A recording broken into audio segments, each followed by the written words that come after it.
ঋণের বোঝায় যারা জর্জরিত, বিষ্ণু ইসলাম চমৎকার একটা দোয়া শিখিয়েছেন। আমাদের অনেকে ঋণের বোঝায় জর্জরিত, আছে না নাই? এদিকে কেউ আছেন?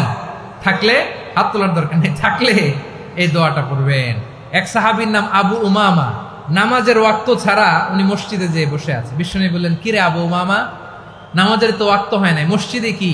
সাহাবী বলে, হুমুমুন লাজিমাতনি ওয়া দুয়ুন, নবী গো, ঋণের বোঝায় এমন টেনশনে আছি, ঘরে থাকতে পারলাম না, মসজিদে চলে আসছে। বিষ্ণু বলেন, আমি কি তোমার এমন একটা দোয়া শিখাবো যেটা পড়লে আল্লাহ তাআলা তোমার ঋণের বোঝা হালকা করে দিবেন?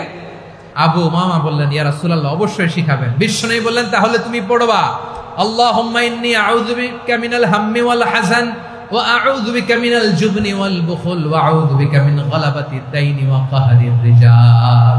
ও আল্লাহ, তোমার কাছ থেকে দুশ্চিন্তা থেকে পানাহ চাই, কৃপণতা, ভীরুতা, অলসতা, কার্পণ্যতা, এই সব কিছু থেকে, মানুষের কঠোরতা, আমার উপর মানুষের আধিপত্য এবং ঋণের বোঝা থেকে পানাহ চাই। এই দোয়াটা যখন বিষ্ণুনবী শিখাই দিলেন, আবু উমামা বারবার এই দোয়া পড়ে, আল্লাহুম্মা ইন্নী আউযু বিকা মিনাল হাম্মি ওয়াল হাযান ওয়া আউযু বিকা মিনাল আজজি ওয়াল কাসাল ওয়া আউযু বিকা মিনাল জুবনি ওয়াল বুখল ওয়া আউযু বিকা মিন গালাবাতিদ দাইনি ওয়া কাহরির রিজাল।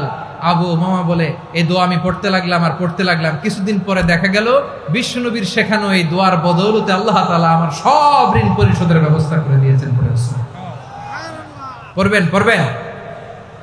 আমার প্রিয় পটুয়াখালীর ভাইরা, বিশ্বনবীর জামাতা সাইয়্যিদিনা আলী রাদিয়াল্লাহু তাআলা আনহুর কাছে এক লোক এসে বলে, হে আলী, ঋণের বোঝায় আমি জর্জরিত, আমার কিছু অর্থ দিয়ে সাহায্য করো। সাইয়্যিদিনা আলী রাদিয়াল্লাহু তাআলা আনহু বললেন, আমি কি তোমারে এমন একটা দোয়া শিখাবো যেটা বিশ্বনবী আমাদের শিখিয়েছেন? এই দোয়া যদি তুমি পড়ো, লাউ কানা আলাইকা মিসলু জাবালিন কাবীরিন দাইনান আব্দুল্লাহু আনকা, পাহাড় পরিমাণও যদি ঋণের বোঝা হয়, আল্লাহ এটা পরিশোধের ব্যবস্থা করে দিবেন।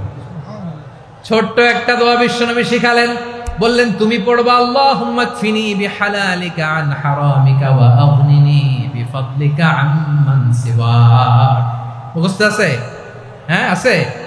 আল্লাহুম্মা কফিনি বিহালালিকা আন হারামিক, আল্লাহ তোমার হালাল দিয়ে আমাকে পরিতুষ্ট করো, হারাম থেকে বাঁচিয়ে রাখো, আর তোমার অনুগ্রহে মানুষের মুখাপেক্ষী যেন আমি না হই, আমি যেন সবসময় তোমার মুখাপেক্ষী হয়, ওই তৌফিক দিও। সুবহানাল্লাহ পড়েন। এই দোয়া বেশি বেশি পড়লে ঋণের বোঝা হালকা করে দিবে কে?